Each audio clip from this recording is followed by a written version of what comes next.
Hello everyone, welcome to EduTab. So in today's 10 minutes a day series, we are going to discuss the chapter features of a companies. तो जो companies हैं वो Indian companies act के through भी form हुई है जो 1956 वाला है. Then we have companies act 2013 and कुछ कंपनीज ऐसी हैं जो उससे भी पुराना, जब ये कंपनीज एक्ट नहीं आए थे उससे पहले के टाइम में कंपनीज बनी है, तो किसी ना किसी सर्टेन एक्ट के थ्रू बनती है. तो अभी जितनी भी कंपनीज बनती हैं वो कंपनीज एक्ट 2013 के थ्रू बनती हैं. ओके. तो क्या नया कंपनीज एक्ट आने की वजह से आपकी कंपनी को दोबारा से अपने आप को रजिस्टर कराना पड़ेगा अंडर द न्यू एक्ट अगर आप पुराने एक्ट के अंडर बने हैं? तो ऐसा कुछ भी नहीं है. अगर आप 1956 वाले एक्ट के थ्रू बने हैं और बाद में कंपनीज एक्ट 2013 आ गया तो कोई इशू नहीं है, आपको दोबारा दोबारा से उसको रजिस्टर करवाने की जरूरत नहीं है अपनी कंपनी को. तो कंपनी का डेफिनेशन एक्ट में दिया है, any company formed under this act is known as a company. कि जो भी इन सर्टेन एक्ट्स के अंडर ऑर्गेनाइजेशन बनती है उसे हम कंपनी बोलते हैं. और कंपनी के कुछ फीचर्स होते हैं. कंपनी का सबसे पहला फीचर है रजिस्ट्रेशन का.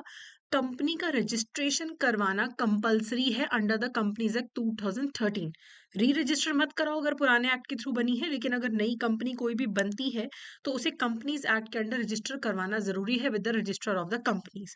कंपनी एक आर्टिफिशियल लीगल पर्सन होती है, यानी कि इसे लॉ के थ्रू बनाया जाता है, लॉ के थ्रू ही इसे डिसॉल्व कर दिया जाता है. ये इनविजिबल होती है, इंटेंजिबल है, यानी कि टच नहीं करके देख सकते, लेकिन ये सिर्फ लॉ की नजरों में एग्जिस्ट करने वाली एक एंटिटी होती है. कुछ इसके पास राइट्स ऐसे हैं जो एक नेचुरल पर्सन के पास होते हैं, जैसे आम इंसान एक कॉन्ट्रैक्ट कर सकता है, तोड़ सकता है, वैसे ही ये कंपनी भी कर सकती है. कंपनी अपने नाम पे प्रॉपर्टी ले सकती है, बेच सकती है. और कंपनी अगर किसी लॉ का वायलेशन करती है तो उस पे फाइन भी लगाया जाता है. कुछ चीजें हैं जो एक नेचुरल पर्सन को मिलती हैं जो एक कंपनी को नहीं मिलती, जिसमें से एक है सिटीजनशिप. एक इंसान सिटीजन होता है इंडिया का, अमेरिका का, है ना. लेकिन जो कंपनी है वो सिटीजन नहीं होती है, उस पर सिटीजनशिप एक्ट अप्लाई नहीं होता है. नेशनैलिटी होती है कि कंपनी फॉरेन कंपनी है, इंडियन कंपनी है, डोमिसाइल होता है, लेकिन सिटीजनशिप स्टेटस एक कंपनी को नहीं मिलता है. और एक कंपनी एक इंडिपेंडेंट कॉर्पोरेट पर्सनालिटी होती है. पार्टनरशिप में क्या होता है, पार्टनरशिप का कोई अपना लीगल डिस्टिंक्ट पर्सोना नहीं होता, कंपनी एक डिस्टिंक्ट लीगल पर्सन होती है. इसकी जो कॉर्पोरेट पर्सनालिटी है इंडिपेंडेंट है, मेंबर्स अलग चीज होते हैं, कंपनी अलग चीज होती है. एक केस हुआ था सैलमन वर्सेस सैलमन, जिसमें एक सैलमन नाम के पर्सन ने एक कंपनी शुरू करी, सैलमन एंड कंपनी लिमिटेड नाम की कंपनी शुरू करी. उस कंपनी में उसने शेयर्स भी खरीदे और उस कंपनी में उसने डेट भी परचेज किया था.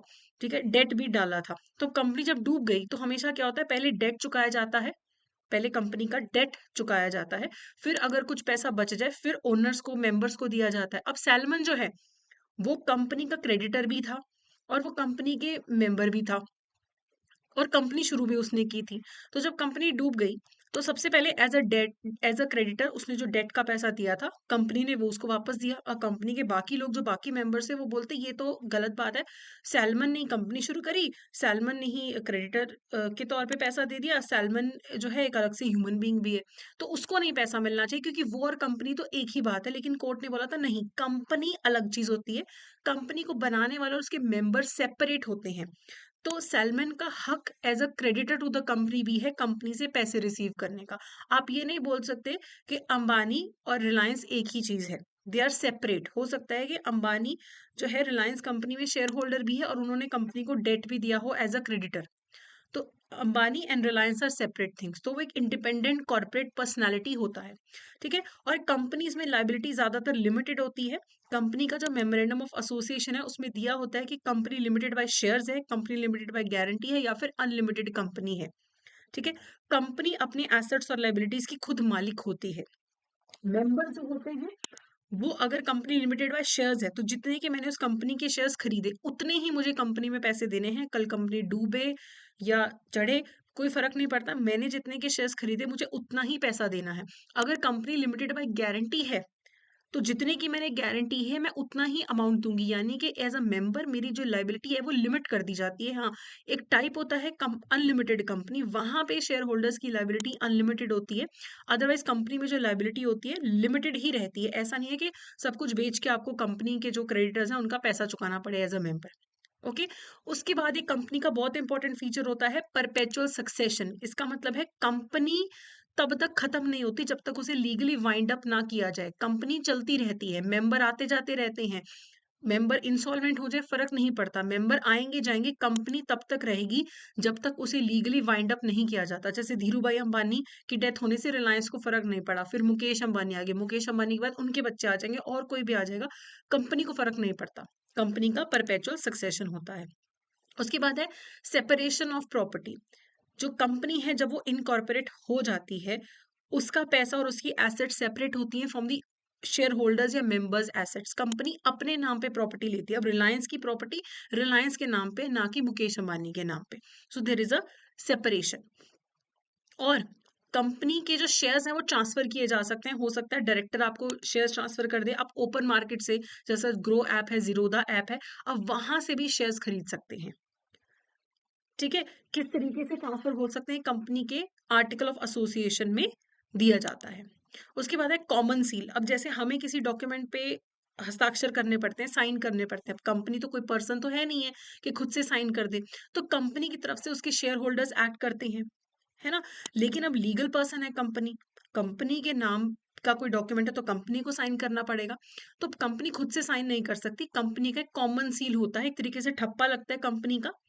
तो पहले कॉमन सील होना कंपलसरी होता था कि हर डॉक्यूमेंट पे ठप्पा लगेगा, वो कॉमन सील को साइन माना जाता था। ठीक है, सील क्या होगा, कैसे होगा, ये आर्टिकल ऑफ एसोसिएशन के थ्रू दिया जाता है।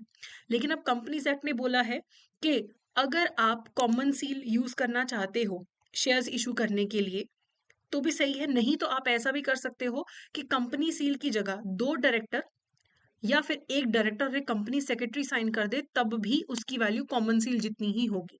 तो कंपनी खुद से साइन नहीं कर सकती, या तो कॉमन सील होगा, या दो डायरेक्टर, या फिर एक डायरेक्टर और एक कंपनी सेक्रेटरी भी साइन कर सकते हैं। ओके। उसके बाद एक कॉन्सेप्ट आता है कॉर्पोरेट वेल का। इसका मतलब है कॉर्पोरेट वेल का कि कंपनी और शेयर होल्डर्स को सेपरेट माना जाता है। जैसे इस पिक्चर में देखो कि कंपनी में और कंपनी के शेयर होल्डर्स में एक पर्दा है। लीगली अगर कुछ गड़बड़ होती है तो फाइन कंपनी पे लगता है, उसके शेयर होल्डर्स पे नहीं लगता। और ये कॉर्पोरेट वेल है। लेकिन देर आर सर्टेन सिचुएशंस जहां पे बोला जाता है कि court can pierce the corporate veil and it can lift the corporate veil. कि कई बार हो कि कोई भी गड़बड़ हो तो शेयर होल्डर बोल दे, मेंबर बोल दे कि हम तो सेपरेट हैं, कंपनी की सेपरेट लीगल आइडेंटिटी है, केस करना है कंपनी पे करो, फाइन लगाना है कंपनी पे लगाओ, हम तो सेपरेट हैं। लेकिन अगर कोर्ट को लगे कि ये जो चीज है इसका मिसयूज किया जा रहा है, कि फ्रॉड किया जा रहा है, इलीगल एक्टिविटीज की जा रही है कंपनी के नाम पे, कंपनी को इंसान तो है नहीं है, कर तो इंसान ही रहे हैं पीछे वाले जो है, अगर वो इंसान इस रूल का फायदा उठा रहे हैं कॉर्पोरेट वेल का कि कंपनी और शेयर होल्डर्स डिफरेंट है, तो कुछ केसेस में कंपनी इस वेल को लिफ्ट भी कर सकती है, और जो कंपनी की जगह जो लाइबिलिटी है, जो फ्रॉड या इलीगल एक्टिविटीज कर रहे हैं, उन्हें डायरेक्टली जिम्मेदार ठहराया जा सकता है, उन्हें कंपनी का सहारा नहीं लेने दिया जाता। ठीक है, तो ये कंपनी के फीचर्स थे। अब इसके रिगार्डिंग हम कुछ एमसीक्यूज कर लेते हैं। How is a company characterised in legal terms and what are its limitations regarding citizenship. Company legal person है, नेचुरल सिटीजन है with the same rights as an individual, तो ऐसा तो बिल्कुल भी नहीं है। कंपनी आर्टिफिशियल लीगल पर्सन है, करेक्ट। कॉन्ट्रैक्ट में एंटर कर सकती है, करेक्ट। प्रॉपर्टी ओन कर सकती है, लेकिन उसके पास सिटीजनशिप राइट नहीं होते हैं, ये भी बिल्कुल सही है। Company only exist as a legal entity for taxation purpose and can not be considered for any other rights and obligations. तो ऐसा नहीं है, सिर्फ टैक्सेशन पर्पज के लिए नहीं है, प्रॉपर्टी होल्ड करना है, डिस्पोज ऑफ करना है, बिजनेस करना है, हर चीज के लिए कंपनी एक लीगल एंटिटी है। ठीक है, company is always a subsidiary of a larger corporation and no independent legal status और राइट्स। तो ऐसा तो नहीं है कि हर कंपनी किसी ना और बड़ी कंपनी की सब्सिडरी होती ही होती है, ऐसा तो इलॉजिकल है। ठीक है, तो करेक्ट आंसर यहाँ पे क्या होगा, बी। ठीक है, तो ये था हमारा आज का session. So that's it for today, thank you so much.